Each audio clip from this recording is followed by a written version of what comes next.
सत्कारयोग सत्संगियो वाहिगुरु जी का खालसा वाहिगुरु जी की फतेह। आज श्री गुरु गोबिंद सिंह जी महाराज द्वारा रचे गए अमृत के सवैयों में से चौथे सवैये पर विचार साझे करते हैं। सवैया है तीरथ नान दया दम दान सुसंजम नेम अनेक बिसेख है।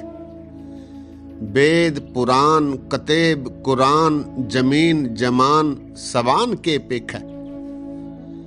पौन आहार जति जत धार सभय सुविचार हजारक देखे।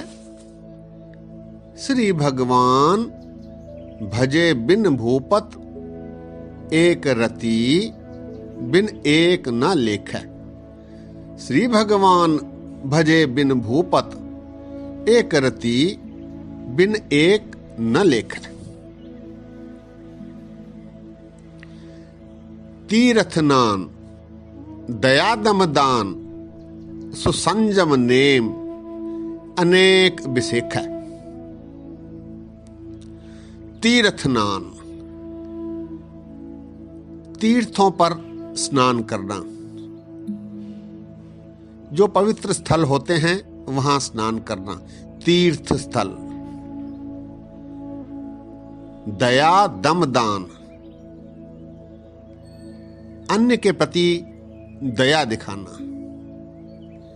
दम दान दम कहते हैं मन के विकारों को नियंत्रित करना। मन के विकारों को नियंत्रित करने को दम कहते हैं। दम दान दान करना, दूसरों की सहायता करना। तीरथ नान दया दम दान सुसंजम नेम अनेक बिसेख है। सुसंजम संयम कहते हैं जोगी के उन तीन अंतिम साधनाओं को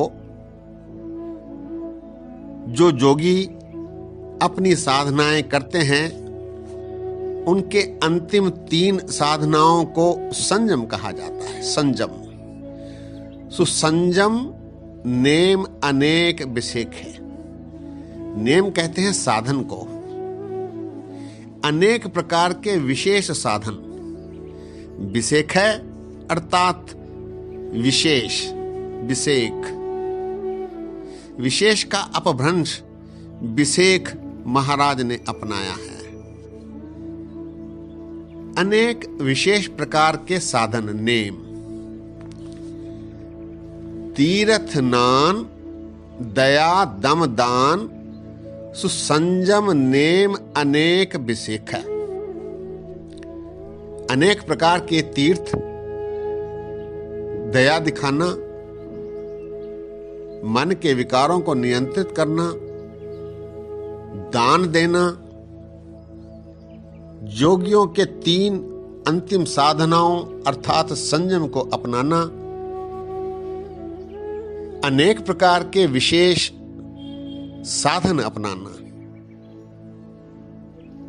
ऐसा करना। अगली पंक्ति वेद पुराण कतेब कुरान जमीन जमान सवान के पेख। वेद 4 वेद, पुराण 18 पुराण, कतेब कुरान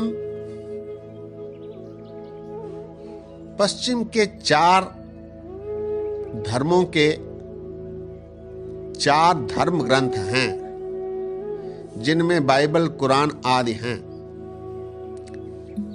इन 4 धर्म ग्रंथों के समूह को कतेब कुरान कहा जाता है।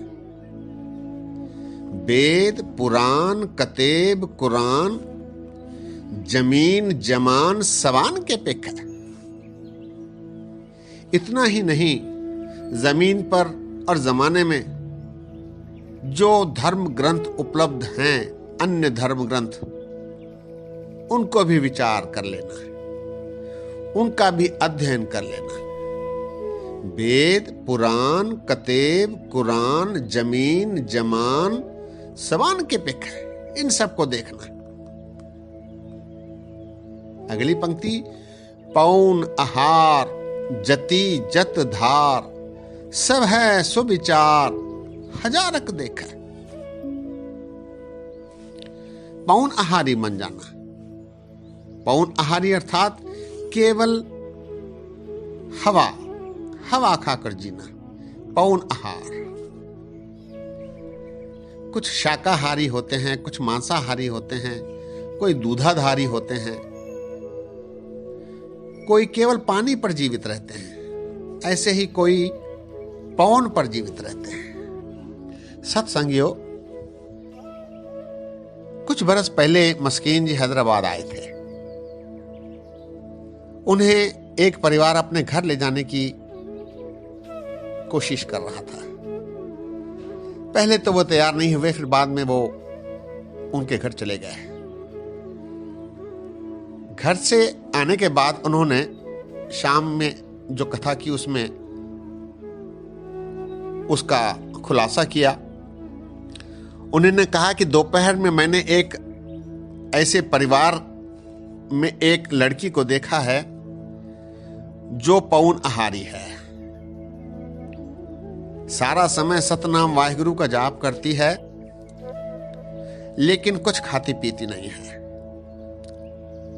केवल पौन आहारी, पवन पर वो जीवित है। सो सत्संगियों, इस कलयुग में भी पौन आहारी हैं जो नाम सिमरन के बल से केवल पवन के आधार पर जीते हैं। पौन आहारी, पौन आहार जति जत धार। जति कहते हैं ब्रह्मचर्य को। ऐसे कई ब्रह्मचारी, ऐसे कई पौन आहारी। पौन आहार जति जत धार, सबे सुविचार, हजारक देखे। ऐसे विचार रखने वाले हजारों देखे हैं। पौन आहार जति जत धार, सब है सुविचार, हजारक देखे। ऐसे विचार रखने वाले अनेक हजारों देखे हैं। अंत में महाराज कहते हैं, श्री भगवान भजे बिन भूपत, एक रति बिन एक न लेख। ऐसे संयम रखने वाले जपी तपी पौन आहारी, तीर्थ नानी, दयावान, मन के विकारों को नियंत्रित करने वाले दानी, नेमी, प्रेमी अनेक देखे हैं। लेकिन ये सब परमात्मा के सच्चे सिमरन को न अपनाने के कारण एक रत्ती भर के मूल्य के नहीं, और इनका लेखा परमेश्वर के पास लिखा नहीं जाता है। महाराज कहते हैं, श्री भगवान भजे बिन भूपत, एक रति बिन एक न लेख। गुरु गोविंद सिंह जी महाराज कहते हैं कि अनेक प्रकार के तीर्थ करने पर, तीर्थों में स्नान करने पर, दया दिखलाने पर, मन के विकारों को नियंत्रित करने पर, दानी बनने पर, जोगियों के अनुसार जोगियों की तरह संयम रखने पर, अनेक प्रकार के नेम साधन अपनाने पर, सारे वेद, पुराण और अन्य धर्म ग्रंथों को अध्ययन करके उनसे ज्ञान प्राप्ति कर लेने पर भी, यहां तक कि पौन आहारी बनने पर भी, ब्रह्मचारी बनने पर भी, अनेक प्रकार के विचारों को अपनाने पर भी यदि उन्होंने सच्चे मन से परमात्मा को प्राप्त करने की कोशिश नहीं की तो उनका मूल्य केवल एक रत्ती भर भी नहीं है। उनका लेखा परमेश्वर के पास लिखा नहीं गया है। एक चित्त जह एक छिन्न ध्यायो, काल फास के बीच न आयो। परमात्मा को पूरे आत्मयोग से, सच्चे मन से आराधना चाहिए, याद रखना चाहिए, तभी परमात्मा की प्राप्ति संभव है। ऐसा कुछ उदाहरण देते हुए गुरु गोविंद सिंह जी महाराज इस सवैये में उपदेश दे रहे हैं।